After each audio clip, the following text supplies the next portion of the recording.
우크라이나 전쟁을 한번 중간 점검해 보겠습니다. 우크라이나 전쟁이 종전이 될 것인지 아니면 휴전이 될 것인지를 보겠습니다. 먼저 이제 쟁점을 보는데요. 유럽연합에 우크라이나가 가입할 가능성은 높지만 나토 가입은 어렵습니다.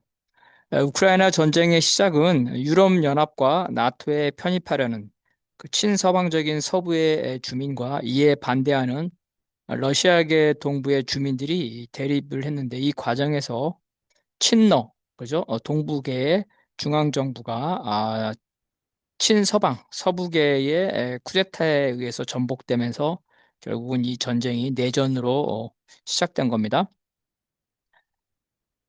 유럽연합이나 나토 가입은 회원들의 만장일치가 필요합니다. 먼저 이제 우크라이나의 유럽연합 가입에 대해서는 러시아가 당연히 불만을 가지고 있지만 뭐 유럽연합 회원이 아니기 때문에 투표권도 없고 또 현재로서는 가입 반대를 종전의 전제 조건으로 요구하지 않습니다. 자신의 이제 국가 안보와 직결되는 문제가 아니기 때문이죠. 친러 성향의 러시아는 우크라이나의 유럽연합 가입에 명시적으로 반대하고 있고요. 슬로바키아 역시 이 부정적입니다. 아, 폴란드는 이 찬성에서 최근 반대로 돌아섰습니다. 2025년 8월 취임한 폴란드의 나부루스키 대통령은 2차 대전 중에 우크라이나 반란군이죠. 우익적인 이러한 반란군이 폴란드에서 볼히니아 학살과 그 학살을 주도한 스테판 반테라 파시스트에 대한 영웅화죠. 즉 기억의 전쟁이라고 하는데요. 이것을 이유로 우크라이나가 유럽연합과 그 나토에 가입하는 것에 반대를 하고 있습니다. 설사 반대하는 나라들이 찬성으로 돌아든 않다 하더라도 그 유럽 연합으로 통합될 경우 이런 경제적 통합에 따라서 잘 사는 나라와 못 사는 우크라이나의 이해관계가 충돌되기 때문에 터키의 사례에도 보듯이 이 최종적인 가입까지는 십수년, 그죠? 십수년이 걸릴 수가 있습니다. 우크라이나의 나토 가입을 보겠는데요. 일단 결론적으로 우크라이나의 서방 군대가 주둔하면 러시아는 동부 전체를 점령을 하라고 할 것입니다. 현재 우크라이나의 나토 가입은 러시아가 강경하게 반대하고 있습니다. 이에 우크라이나의 젤렌스키도 최근 가입 이사를 철회하고 나토 대신에 버금가는 거기에 준하는 집단 안전 보장을 유럽과 미국에 보증하는 것을 요구하고 있습니다. 러시아는 어떤 형태이든 미국과 유럽의 군대가 우크라이나에 상주하는 것을 반대하고 있습니다. 현재 나토 중에서 스웨덴, 핀란드, 노르웨이, 에스토니아, 리투아니아, 슬로바키아 등이 러시아와 이미 국경을 맞대고 있지만 이들은 모두 북방의 변경이거나 모스크바와 멀리 떨어져 있습니다. 반면 우크라이나는 모스크바와 가까운 편에 있기 때문에 러시아가 우크라이나의 서방의 군대가 상주하는 것을 허용하지 않는 겁니다.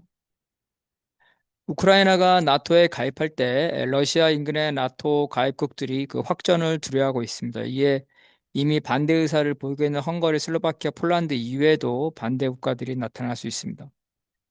만약 우크라이나가 나토에 가입하거나 서방의 군대가 러시아의 동의 없이 일방적으로 우크라이나에 주둔한다면 아마 러시아는 우크라이나 전체는 아니더라도 최소한 동부를 완전히 점령해 중간지대로 만들려고 할 것입니다. 현재 우크라이나는 점령당한 동부 지역을 자신의 영토로 회복하는 것을 사실상 포기한 상태입니다.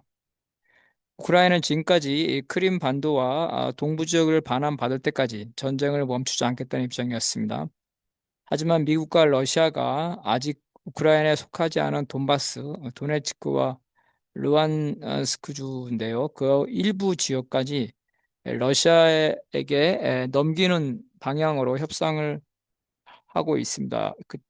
이러한 이유로 젤렌스키의 입장이 바뀐 겁니다. 미러의 협상은 우크라이나가 나머지 돈바스 지역을 포기하고 그에 상응해서 돈바스 이외에 러시아가 점령한 지역을 돌려받는 겁니다. 최근 젤렌스키 대통령까지 이미 빼앗긴 지역의 회복을 요구하지 않고 현재 상태에서 전선을 동결하자 이렇게 주장을 했습니다. 최근 12월 15일 키우 국제사회학 연구소가 실시한 여론조사에 따르면 응답자의 72%가 현재 상태로 전선을 동결하고 어, 일, 일부죠. 영토의 일부를 양보하는 협상에는 동의할 의사가 있다. 이렇게 얘기하고 있습니다. 다만 응답자의 75%가 안전 보장이 없는 상황에서 영토를 포기하거나 군축이죠. 군 병력을 제한하는 것에 대해선 동의하지 않고 있습니다. 이 조사에서 우크라이나 국민이 미국의 지원에 대해서는 21%만, 나토의 지원에 대해서는 34%만 신뢰한다고 답하고 있습니다. 우크라이나 국민들이 절박한 심정이라는 걸 알 수 있습니다. 우크라이나 국민들은 미국과 나토의 지원이 없으면 자신들이 단독으로 전쟁을 수행할 수 없다는 점을 잘 알고 있습니다. 결국 이 여론조사를 통해서 우크라이나 국민들의 전쟁 의지가 갈수록 약해지고 있다는 것을 알 수가 있습니다. 결론적으로 우크라이나가 종전이냐 휴전이냐 어떻게 갈지 보겠습니다. 러시아의 원래 목표는 우크라이나가 나토에 가입하거나 서방 군대를 끌어들이면 최소한 동부 돈바스 전체를 점령하겠다는 겁니다. 즉 러시아는 서부 지역 주민들의 저항과 나토의 전면전 우려 때문에 서부를 포함한 우크라이나 전체를 점령할 의사가 없습니다. 과거 아프가니스탄 점령을 보더라도 다른 나라를 장기적으로 점령한다는 것은 비용이 너무 크기 때문입니다. 현재 러시아는 돈바스의 80%를 점령하고 있기 때문에 설사 종전이나 휴전이 없더라도 나머지 20%를 서방이 우크라이나가 지금처럼 지원한다 하더라도 길어야 수년 이내에 점령할 수 있다고 봅니다.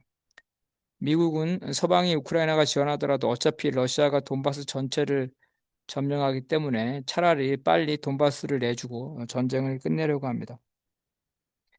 미국은 우크라이나가 자신의 말을 듣지 않으면 지원을 중단하거나 축소해서 돈바스 전체가 러시아에 점령되는 시간을 줄이려고 할 것입니다. 러시아는 돈바스 전체를 점령하면 일방적으로 휴전을 선언할 가능성이 높습니다. 이 경우 서방의 지원이 줄어드는 상태에서 우크라이나가 제대로 반격을 할 수 없기 때문에 전투는 사실상 의미 없는 수준에서 소규모 소모전으로 진행되다가 결국은 휴전 상태로 가게 될 겁니다. 이른바 한국식 분단이고 나중에 쌍방간의 중간지대죠. DMZ 같은 중간지대를 설정할 수도 있습니다. 즉 종전 협상에 진척이 없으면 러시아가 돈바스를 서서히 다 점령한 후에 사실상 휴전 상태에 돌입하는 겁니다.